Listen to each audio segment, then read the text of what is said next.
गृहमन्त्रीले मध्यतराईका जिल्लाहरूमा छड्के अनुगमन गरी शान्ति सुरक्षा र तस्करी नियन्त्रणमा कडा निर्देशन दिएपछि रौतहट प्रहरी थप सक्रिय भएको छ। सीमा क्षेत्रमा हुने अवैध गतिविधि रोक्न मातहतका युनिटहरूलाई विशेष निर्देशन दिइएको छ। रौतहट प्रहरी प्रमुख सीताराम रिजालका अनुसार जिल्लाका संवेदनशील क्षेत्र पहिचान गरी हरेक 5 किलोमिटरमा प्रहरी पोस्टको व्यवस्था गरिएको छ।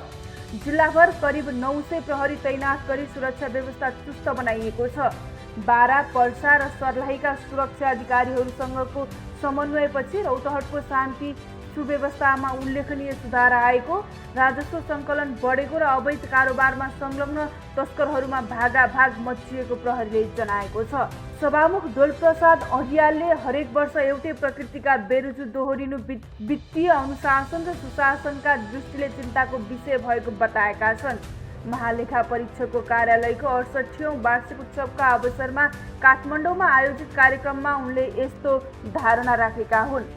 सभामुख अर्यालले बेरुजु कुनै पनि संस्थाका लागि गौरवको कुरा हुन नसक्ने उल्लेख गर्दै सूचना प्रविधिको विकास र नागरिक अपेक्षा अनुसार लेखा परीक्षण प्रणालीलाई समयानुकूल परिमार्जन गर्नुपर्नेमा जोड दिए।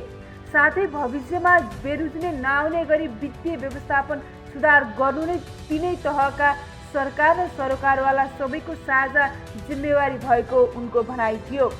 अर्थमन्त्री डाक्टर स्वर्णिम वाग्लेले नेपाल धितोपत्र बोर्डका नवनियुक्त अध्यक्ष गोपाल प्रसाद भट्टलाई पद तथा गोपनीयताको शपथ गराएका छन्।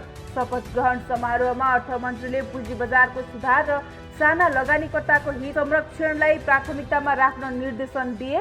अर्थमन्त्री वाग्लेले कुनै पनि लोभ वा प्रलोभनमा नपरी निष्पक्ष रूपमा बजारमा पारदर्शिता र स्थायित्व कायम गर्न अध्यक्ष भट्टलाई आग्रह गरे। बजारमा अनावश्यक हल्ला फैलाएर त्रास सिर्जना गर्ने प्रवृत्तिलाई नियन्त्रण गर्नुपर्ने भन्दै उनले पुँजी बजार सुधारका लागि दैनिक, साप्ताहिक र मासिक कार्ययोजना बनाएर बुझाउन समेत निर्देशन दिए। नवनियुक्त अध्यक्ष भट्टले पूर्ण इमानदारीका साथ काम गर्ने प्रतिबद्धता जनाएका छन्। शेयर बजारमा लगातार 6औं कारोबार दिन पनि गिरावट आएको छ। यो साताको पहिलो कारोबार दिन सोमबार निश्चय सूचक 16.54 अङ्कले घटेर 2632 अङ्कमा कायम भएको छ। नयाँ कम्पनी ऐनको मस्यौदामा शेयर हस्तान्तरण गर्दा 1% शुल्क बुझाउने प्रस्ताव गरिएको हल्लाले बजारलाई प्रभावित पारे पनि समृद्ध पक्षले उक्त प्रस्ताव फिर्ता हुने स्पष्ट पारिसकेका छन्। सोमबार कारोबार र कम्पनी घटेर 2 अर्ब 67 करोडमा खुम्चिएको छ।